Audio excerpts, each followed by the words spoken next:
Respiratory pigments vary between species, and often there are different types of pigments in the same species. In humans, for example, fetal hemoglobin differs from adult hemoglobin of an adult in two of the polypeptide chains. Besides hemoglobin, there is another respiratory pigment called myoglobin, which is abundant in our muscle tissues. Its main function is to store oxygen. Select maternal hemoglobin. Now, select fetal hemoglobin. Which oxygen dissociation curve shows that the hemoglobin has a higher affinity for oxygen? Answer: oxygen dissociation curve of the fetal hemoglobin has a higher affinity for oxygen than the maternal hemoglobin. The curve lies to the left. The fetal hemoglobin has a higher affinity for oxygen than the maternal hemoglobin. What are the percentage saturation of the maternal hemoglobin and the fetal hemoglobin at 40 mm mercury of partial pressure of oxygen? Answer: 70% and 90% respectively. Note that at partial pressure of oxygen of 40 mm mercury, the muscle is at rest or moderately active. The maternal hemoglobin is only 70% loaded with oxygen, which is 20% less compared to the fetal hemoglobin. Why must the maternal hemoglobin have a lower affinity for oxygen than the fetal hemoglobin? Answer: oxygen must easily dissociate from the maternal hemoglobin so that oxygen is transferred from maternal to fetal blood where it binds to the fetal hemoglobin. Fetal hemoglobin differs in structure from the adult hemoglobin to increase its affinity for oxygen. This is because it has no direct access to oxygen, but at the same time has a substantial oxygen demand due to its rapid metabolism and growth. From the pull-down menu, select hemoglobin. Next, select oxygen dissociation curve for myoglobin. Which oxygen dissociation curve shows a higher affinity for oxygen?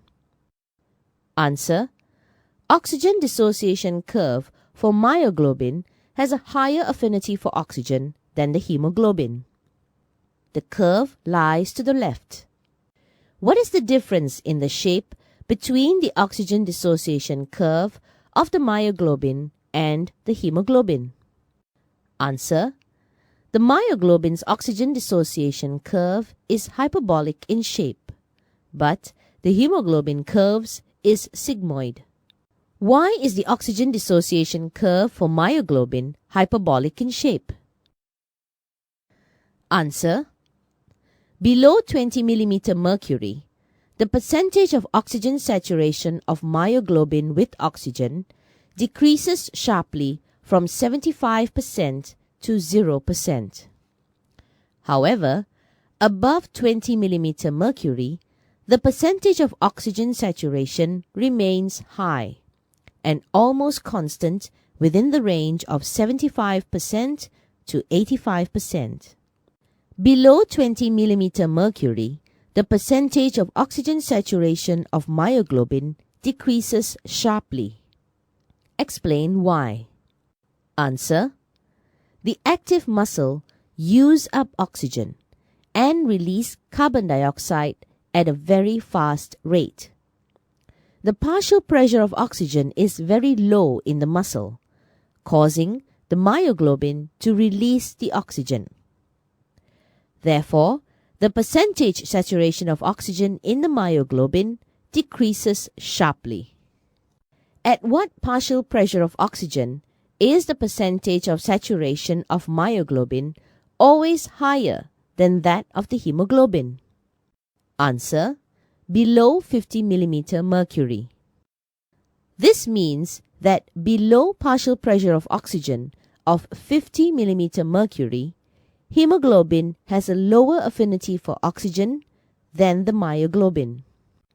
Why is it important that hemoglobin has a lower affinity for oxygen than myoglobin below partial pressure of oxygen of 50 mm mercury?